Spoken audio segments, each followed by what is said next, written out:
Hey guys, how's it going? Welcome back to another wonderful One Piece video. And after this weekend's PPG event, we got some fantastic news back. We were right about blue all along, and now that we've covered blue and purple, let me give you guys the two last underdog decks so you can be prepared for this final limited battle series that's happening this weekend.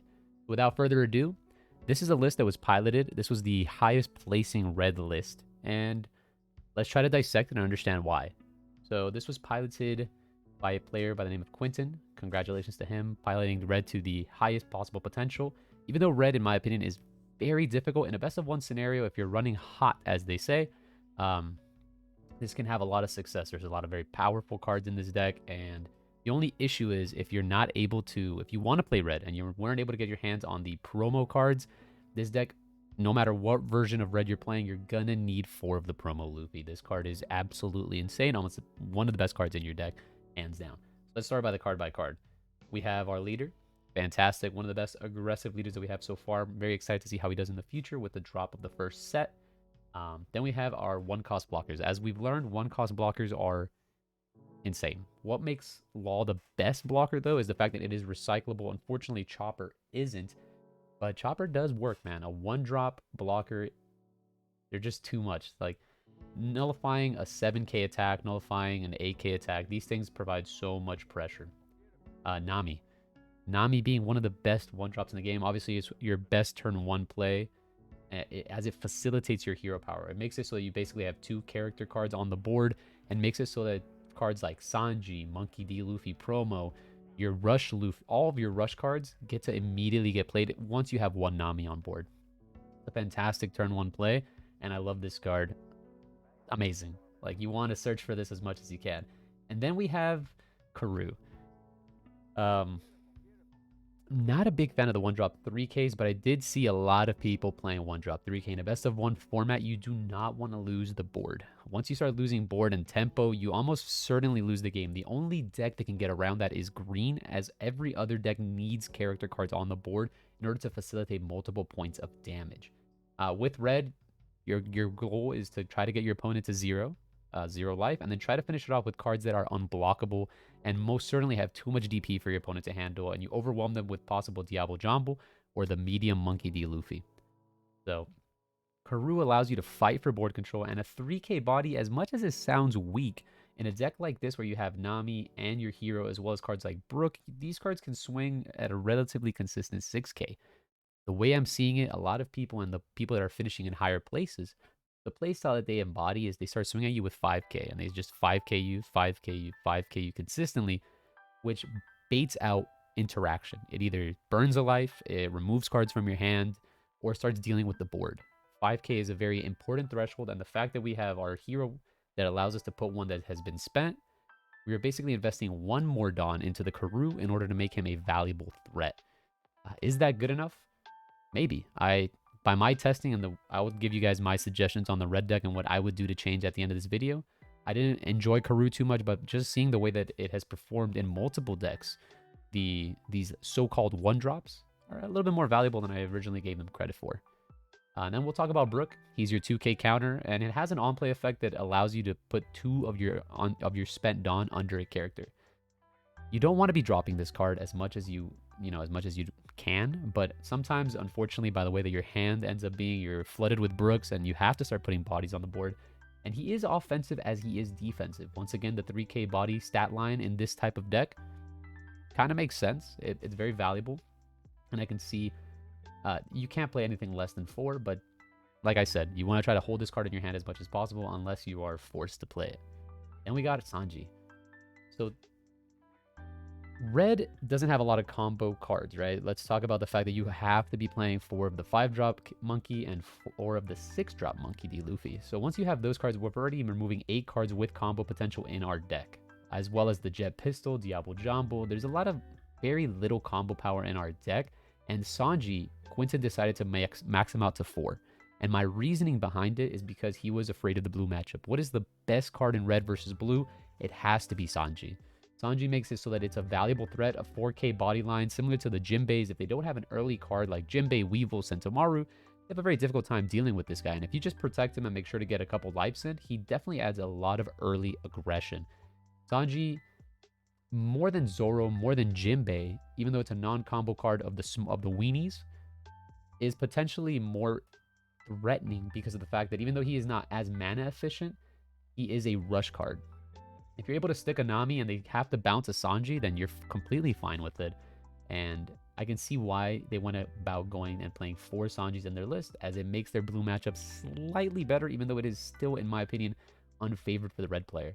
Then we're going to go ahead and max out on our 1k counter vanillas, and then 2 of the Zoro. I think Zoro, Quentin, I correctly identified Zoro is a little bit more mana efficient than the Jinbei, but they're almost interchangeable. Zoro for 1 Dawn hits you for 7. Jinbei for 1 Dawn has 2 things hit you for 6, if you're counting your leader. So, very similar cards. I think it's much more probable that the Zoro will live, especially on your opponent's turn, because he does keep the effect of being 6k on your opponent's turn. So it's a bit more threatening and easier to protect on your opponent's turn. I think that's why he went about going with the Zoro, and I quite agree with that. Then we have Frankie. Vanilla 4 and is your 1k counter. You have to max out on these little dudes. Unfortunately, with a limited battle series, you know, we have to make do with what we got, and unfortunately, we have to maximize on our 1k counters, vanillas.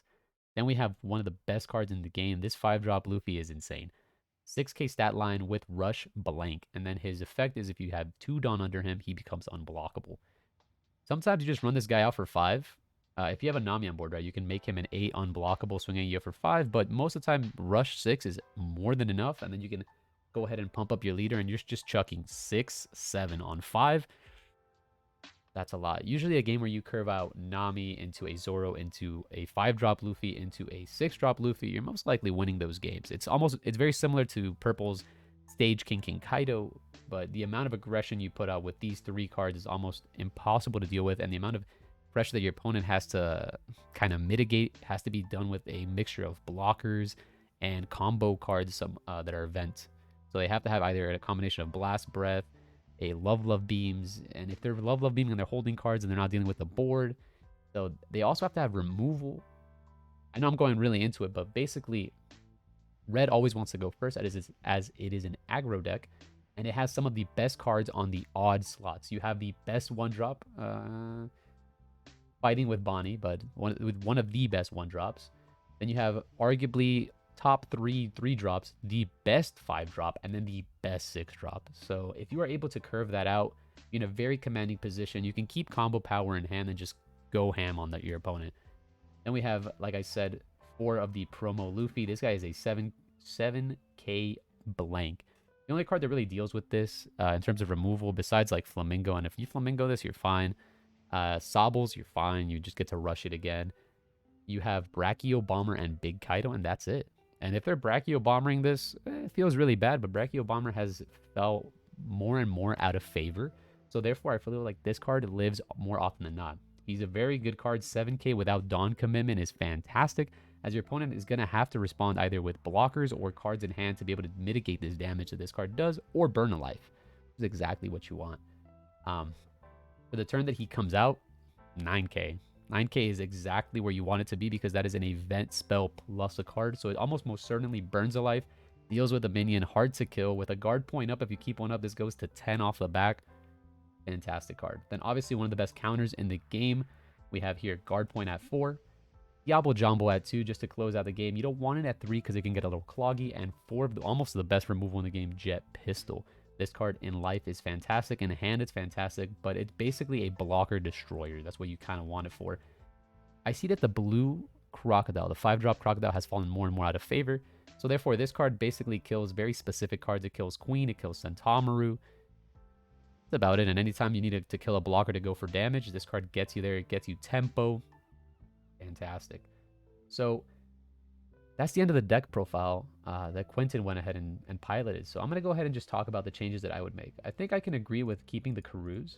Even though like I'm not a huge fan of them, I do like this Zoro more than I like this Sanji, and I would probably just switch this up. Even though this might seem like a very minimal change, everything else here is very similar to the list that I've been piloting. The list that I had been piloting just removed 2 Karus for 2 Jinbeis when I've been playing red. Everything else has basically stayed the exact same, but if we're trying to, with the idea of adding more combo power, as well as early board presence, because you really don't want to miss on a 1-drop here. We have a total of 10. Karu's going to get the job done. And I feel like he's made me a believer that the 1-drops might be able to be good enough to be played in a deck like this. You want to high roll the 1-3-5. Even losing the die roll doesn't feel too bad as your promo Luffy comes in on 6. So it's a very good 3 play if you were able to mulligan going on evens. So that's the deck profile. If you guys want to go and test out red, test out your luck in a best of 1 format, I feel like this deck is not as bad as people think. And the more that this deck gets represented, the more that we can bring down the popularity of purple. Purple has a very difficult time into this unless they see very, very specific cards. If you don't miss sequence your cards and you play correctly, play clean, this deck can clear out all the purple decks. Blue can handle the green, and then you're just left with dealing with the blue, which is a very difficult matchup. But the fact that you're playing 3 Sanjis, and if you play it with a lot of brain power, it can get done. So good luck to you guys, and make sure that you guys get that nice top rating in the PlayTCG event. And as always, stay gaming.